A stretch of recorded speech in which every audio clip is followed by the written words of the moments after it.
mon nom est Anne-Sophie Paquette, j'ai 24 ans, je suis copropriétaire de la ferme Sylvia et Deux Sœurs et compagnie, qui sont deux entreprises agricoles situées à Neuville. Alors nous sommes en pleine campagne électorale et c'est important que justement le milieu agricole se mobilise, mette son poing sur la table et dise quels sont les aspects en fait qui devraient être importants pour le prochain gouvernement.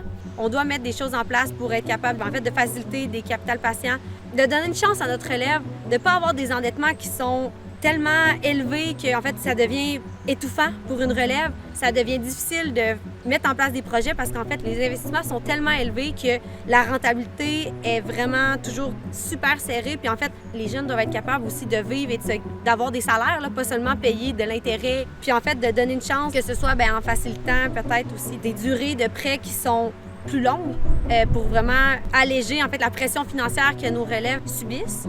Dans mon cas, j'ai eu la chance d'avoir des parents qui étaient prêts à me supporter là-dedans et qui m'ont accompagnée en fait dans mon processus, que ce soit d'achat ou de transfert.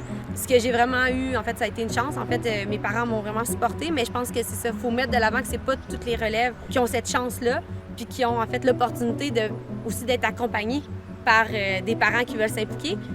Mettre en place un incitatif fiscal pour en fait d'encourager les cédants à aller vraiment encourager des relèves et leur permettre de s'établir dans des paramètres, je dirais peut-être un petit peu plus agréables pour les deux côtés. Ça permettrait vraiment d'avoir des cédants qui sont plus à l'aise et qui aussi, veut pas, il y a une question financière dans tout ça. Puis ça leur permettrait d'avoir une certaine sécurité financière qu'en ce moment, c'est inquiétant de se dire est-ce que la relève va être capable de me payer? Est-ce que je veux vendre à un prix qui est juste autant pour la relève que pour le cédant, que tout le monde soit gagnant dans l'histoire.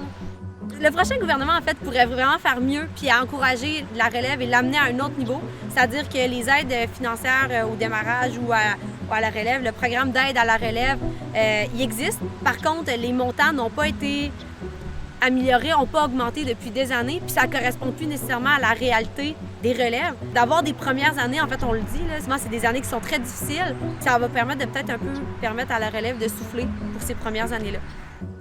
L'inflation des prix des terres agricoles a vraiment été, je dirais, un fléau dans les dernières années. C'est un défi qui est énorme pour la relève. C'est difficile de rivaliser avec des investisseurs immobiliers qui vont peut-être dénaturer, je dirais, le caractère de nos terres agricoles. Puis c'est triste de voir que, justement, des jeunes qui ont des beaux projets, qui sont motivés à amener notre agriculture ailleurs, ne sont pas nécessairement favorisés dans l'histoire. Fait que c'est une situation qui est vraiment difficile pour notre relève, puis qui devrait pas être comme ça dans un sens. Là, ça devrait être de les encourager puis de les pousser à aller encore plus loin, puis de justement garder ce beau caractère-là qui, malheureusement, des terres agricoles, il y en a plus des tonnes, puis c'est une richesse qu'on va perdre. On n'en aura pas d'autres des terres agricoles, puis des belles terres agricoles, il faut les mettre de l'avant puis les protéger. Donc, en gros, ce qu'on demande à notre prochain gouvernement, c'est d'être sensibilisé à la cause de la relève agricole. Je vous invite à aller sur le site de l'Union des professeurs agricoles pour en apprendre davantage sur les 4 enjeux qui sont mis de l'avant pour cette campagne.